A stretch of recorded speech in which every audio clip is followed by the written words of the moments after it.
실록이 아름다운 계절, 하나님의 사랑받는 자녀들이 예드지 세 번째 예배를 드립니다. 맡겨진 임무를 완수하기 위해 부단히 하루를 보내면서도 저희를 향하신 주님의 뜻과 마음을 사모하기에 시간을 구분하여 당신께 나아갑니다. 세상이 알 수 없는 비밀한 은혜와 평강이 충만하게 임하는 시간, 그래서 오직 주님만으로 만족 누리는 시간이 되게 해주세요. 감사드리며 예수님의 이름으로 기도합니다. 아멘. 우리는 다 양 같아서 그릇 행하여 각기 제 길로 갔거늘 여호와께서는 우리 모두의 죄악을 그에게 담당시키셨도다. 이사야 53장 6절. 부대에서 장병분들과 얘기하다 보면 종종 이런 질문을 받습니다. 기독교는 전지전능한 신이 세상을 창조했다고 하는데 세상에는 왜 이렇게 악한 일이 많이 일어나나요? 아니, 애초에 신이 인간을 선하게, 죄를 안 짓고 살게끔 창조하면 되지 않나요? 그렇습니다. 하나님께서 이 세계를 창조하셨다면 세계 내에서 일어나는 죄와 악에 대한 책임도 하나님께 있는 것 같습니다. 그러나 여러분, 한번 이렇게 생각해 보세요. 자녀를 갖기로 결단한 부모는 자녀가 언젠가는 자신에게 순종하지 않으리라는 것을 잘 압니다. 순종은커녕 오히려 속을 썩이고 괴롭게 할 수도 있겠지요. 하지만 부모는 모든 위험성에도 불구하고 자녀를 사랑으로 잉태하고 사랑으로 맞을 준비를 합니다. 왜냐하면 자녀를 가지는 기쁨이 그와 맺는 사랑의 관계가 모든 위험성보다 훨씬 더 소중하기 때문입니다. 하나님께서는 자유로운 주체를 창조하실 때 그가 언젠가 당신에게 불순종할 수도 있다는 것을 알고 계셨습니다.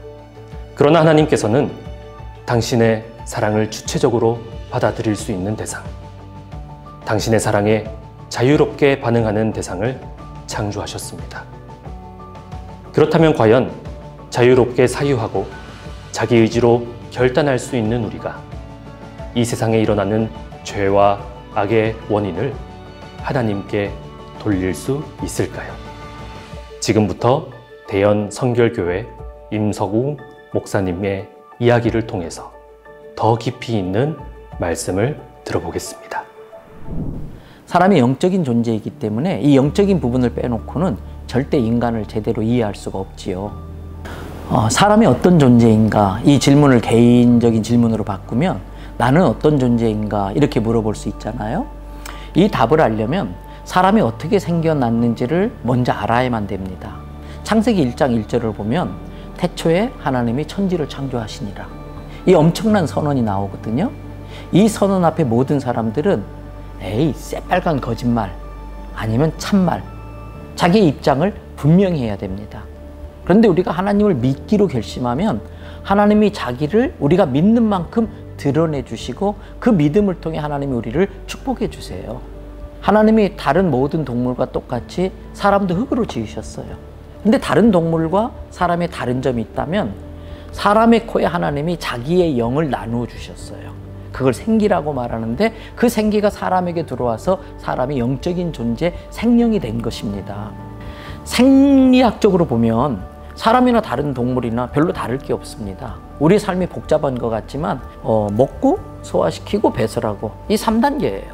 이 영적인 부분이 있기 때문에 사람이 하나님을 의식할 수 있고 또 죄를 지면 하나님을 두려워할 수도 있고 또 힘들고 어려울 때는 하나님을 믿고 의지할 수도 있는 거지요.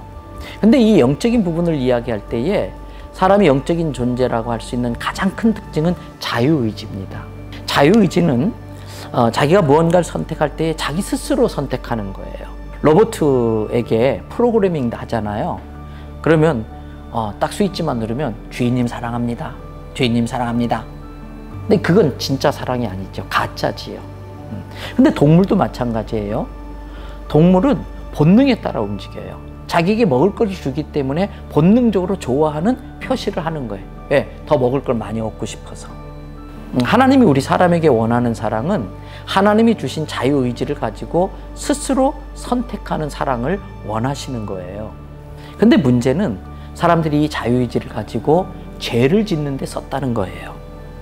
하나님은 그럴 수 있는 위험성이 충분히 있다는 걸 아시면서도 인간이 인간답게 하려고 자유의지를 선물로 주신 겁니다. 다만 사람에게는 하나님의 창조 흔적인 생각하는 능력이 여전히 남아있잖아요. 이렇게 하면 어떤 결과가 벌어질까? 또 내가 좀 더 참으면 더 큰 이익이 생기지 않을까?